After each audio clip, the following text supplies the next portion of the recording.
Os livros didáticos, todos escritos aqui sobre o Amapá, são escritos no Sul. Eles só sabem dizer que o Oiapoque é aqui, que a capital é Macapá. Como é que vocês fazem para ensinar o Amapá aos amapaenses? Exato. Olha, nós construímos um processo de reforma pedagógica da educação no nosso estado. E rompemos já, tem muita coisa produzida aqui, com aquela ideia do Ivo viu a uva. Não sei se você estudou na mesma cartilha. Mas eu tinha um problema em Macapá, eu vivia em Macapá. Quando eu lia o Ivo viu a uva, o Ivo é um nome de criança, um nome próprio, que dava para me identificar. Agora, para a uva era tão abstrato, né, que era impossível saber o que era uma uva, porque nessa época não chegava a uva aqui. Mas nós temos o açaí, o cupuaçu, quer dizer, o colonialismo, ele está na educação, ele está na comunicação, quer dizer, quando você fala de uma TV que reflita a nação brasileira, que reflita a diversidade brasileira, todos estamos de acordo. Eu não quero só que reflita, hein? Eu quero que atue. Não, que atue em cima dessa... Se ela colocar, se ela socializar uma manifestação da música desse estado que tem contribuição do Caribe, por exemplo, é forte a contribuição caribenha na música local. A contribuição da cultura africana, da música africana aqui, os tambores africanos aqui são maravilhosos, não é? Se reflete a música do Rio Grande do Sul, do Nordeste. Aliás, eu tenho um projeto que eu gostaria muito de que a gente pudesse realizá-lo. Um encontro dessa música toda no centro desse país. Você respondeu por que são escritos do Sul os livros? Por isso, pela dominação cultural, pela dominação do poder econômico e pelo controle político. Mas isso não é possível você resolver isso dentro da... Olha, é possível sim, mas é um processo, né, de luta permanente. A merenda escolar, distribuída no Acre em 1984, eu morei no Acre, era comprada em Brasília. Você imagina?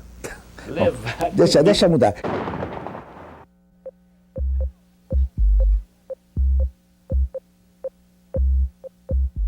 Existe uma arquitetura brasileira? Existe. Sem ser óbvia, onde?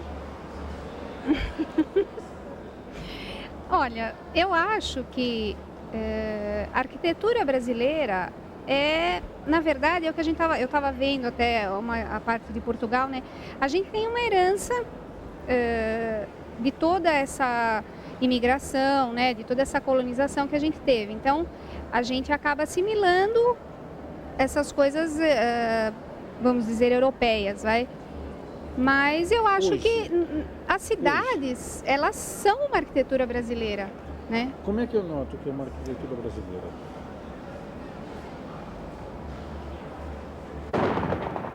O mundo inteiro, ou pelo menos 80% do mundo, são vassalos dos americanos. São vassalos. Eles vão de uma forma ou de outra dizer, não, precisava, tal, a história vai ser contada de outro jeito. Claro, o que existe em guerra sempre é mentira em primeiro lugar. A guerra, ela envolve dois recursos estratégicos fundamentais e que nós brasileiros, com esse país continental e essa imensa potência ambiental que somos nós, somos detentores desses dois recursos fantásticos, que é o petróleo.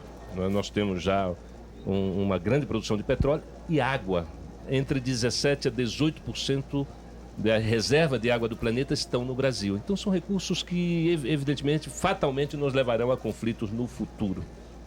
Agora, não é possível aceitar com tamanha subserviência uma invasão, um genocídio praticado contra um povo em função dos seus recursos estratégicos, em função do petróleo, em função da água, porque o Iraque ele é detentor também de uma grande reserva de água que exatamente da bacia do Rio Tigre e Eufrates. Quer dizer então que a briga é dupla ali, petróleo e a água.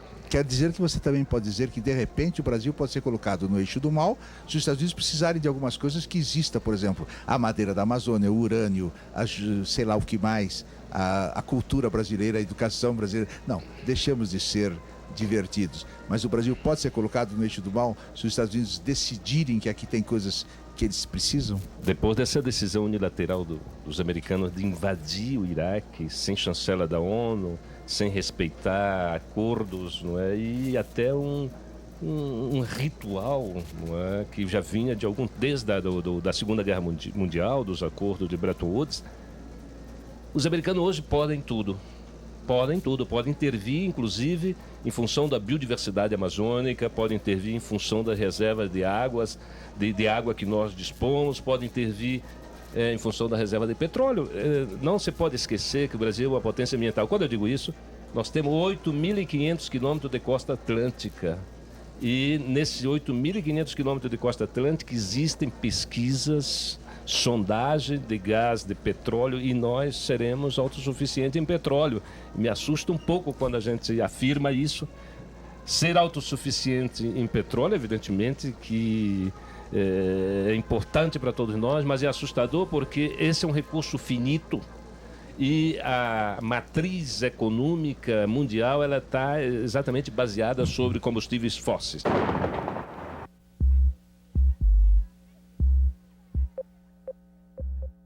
Isso aqui é um projeto de uma favela que eles tiveram a ideia de fazer uma casa de 2,5 metros, tipo um cubo, né? 2,5 metros, 2,5 metros, e a altura é 2,5 metros. A ideia é morar assim 2 pessoas aqui, só que eu acho meio errado porque podem morar várias pessoas aqui. É lógico, vai resolver, vão ter várias pessoas morando, só que as pessoas não vão ter higiene, não vão ter... Assim, não vão conviver como humanos, né? Estão assim, vivendo como bichos. Você entra em angústia? Profunda.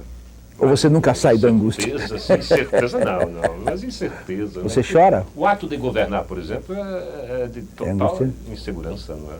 É angustiante? É angustiante. Você chora? Choro. Por que você chora? Por emoção. Várias ocasiões me emocionei. Me emociono com muita facilidade diante de problemas sociais ou então de dramas humanos. Né? Diante da beleza também você chora? Diante da beleza. Me diga uma coisa. Então, quando eu olho o Rio Amazonas, a floresta, é uma coisa assim... Você não resiste? Eu tenho uma cachoeira aqui, cachoeira aqui no Amapá, que é uma coisa que dificilmente alguém... Eu tenho até imagens onde, de repente, na grafite, eu estava tão extasiado diante da beleza daquelas pedras monumentais, da água, né? Aí não tem jeito. Você não acha que romântico tem que se fuder, não, hein? Não, acho tá que bom. tem que sobreviver. Você prefere aparecer ou ser? Eu prefiro ser. Qual foi o maior autor que você ainda não encontrou?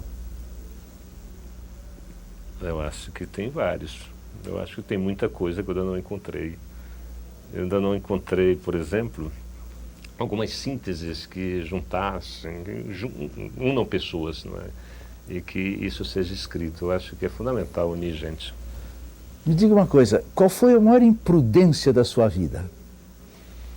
Coragem. Tem várias. Não, tem mas várias. a maior, a louca. Eu acho que pegar numa arma para tentar construir democracia é uma grande imprudência. Entendeu? Por quê?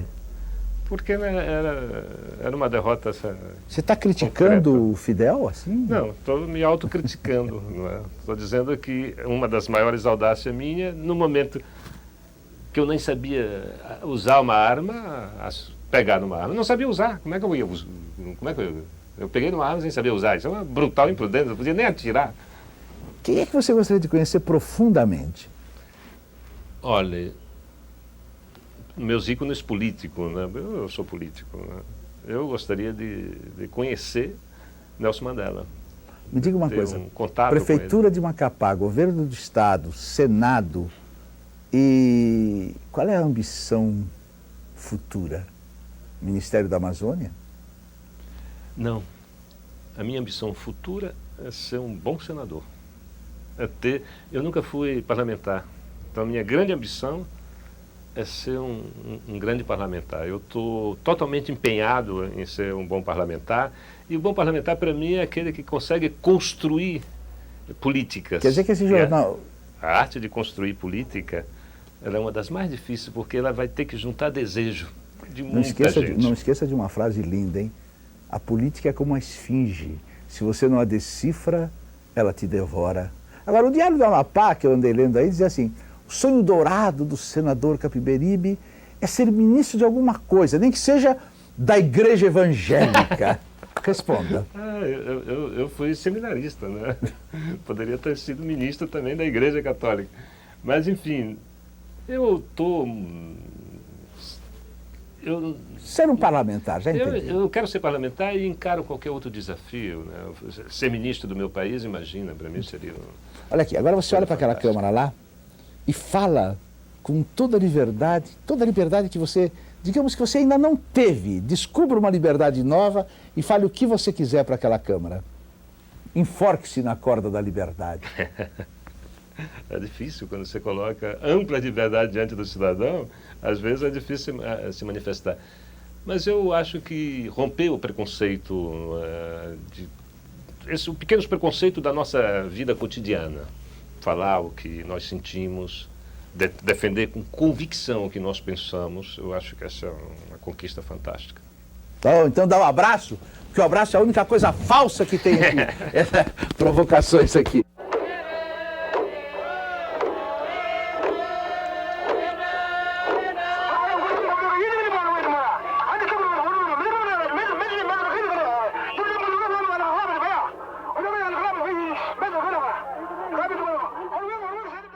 Entretidos em discutir a morte, anoiteceu.